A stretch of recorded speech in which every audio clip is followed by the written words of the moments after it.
बरेली में पहाड़ों पर हो रही बारिश और डैम से छोड़े जा रहे पानी की वजह से रामगंगा नदी कहर बरपाने लगी। इतना ही नहीं, रामगंगा के साथ सहायक नदियों का भी जल स्तर बढ़ने से लोगों की परेशानी और बढ़ गई है। मीरगंज और आंवला का मुख्य संपर्क मार्ग कट जाने से आवागमन पूरी तरह से बंद हो गया। वहीं कई गांवों की सड़कों पर पानी का सैलाब दिखाई दे रहा है।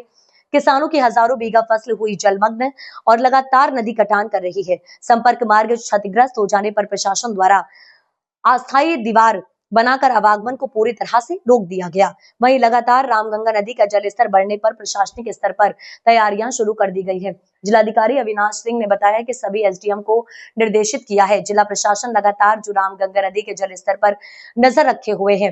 कुछ गाँव में जहाँ फसलों में या किनारे में पानी आ गया है, वहां पर सभी एसडीएम को अलर्ट कर दिया गया है और उनके मौके पर ही भेज दिया गया। खाद्य सामग्री है जो गौवंश, उनके लिए भूसे आदि की व्यवस्था, दवाइयों की व्यवस्था, एंटी स्नैक की हम लोगों ने पूरी व्यवस्था करके रखी हुई है। जो बाढ़ चौकियां हैं उसको अलर्ट कर दिया गया है। सभी की ड्यूटी उसमें चल रही है। हर परिस्थिति से निपटने के लिए प्रशासन पूरी तरह से तैयार है। आपका नाम क्या है? टीका रामगंगा। भैया, जल स्तर का क्या हाल है रामगंगा के अंदर? जल स्तर तो अभी बढ़ ही रहा है, बहुत तेजी से बढ़ रहा है। कटान वगैरह जमीनों का कुछ भी हो रहा है। तमाम लोगों की पौधे मारी गई, धान फसल में जितनी थी इधर की सब मारी गई। लगभग कितने गांव चपेट में होंगे लगभग रामगंगा के मीरगंज क्षेत्र के? रामगंगा के चपेट में तो कम से 20-25-30 गाँव होंगे चपेट में। कुछ स्थिति जैसे गोरा गंगा के किनारे किनारे सभी गाँव प्रभावित हैं लगभग। कुछ गांव नाम बताओ जो जैसे अमरपुर है, लवेड़ा है, गोरा लोकनाथपुर है, सुरोदी अंगतपुर है, भैंसपुरा है, अस्तपुर है। जी कब से जल बढ़ रहा है जी?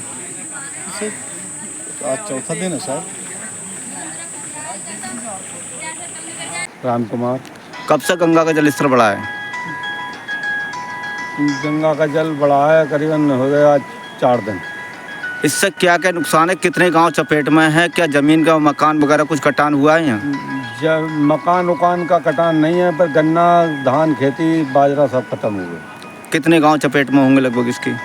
गांव चपेट में तो ये गोरा लोकनाथपुर, अम्बरपुर, लवेड़ा और ये ये कई गाँव जो है में जल स्तर बढ़ने की और संभावना है क्या? अभी और है, बढ़ रहा है, घट नहीं रहा। कुछ गांव में ऐसा हो, कुछ गांव में पानी घुसा हो कहीं? गांव में पानी तो इधर थोड़ा बहुत घुसा है, पर फिर भी फसल ज़्यादा नुकसान हो रहा है।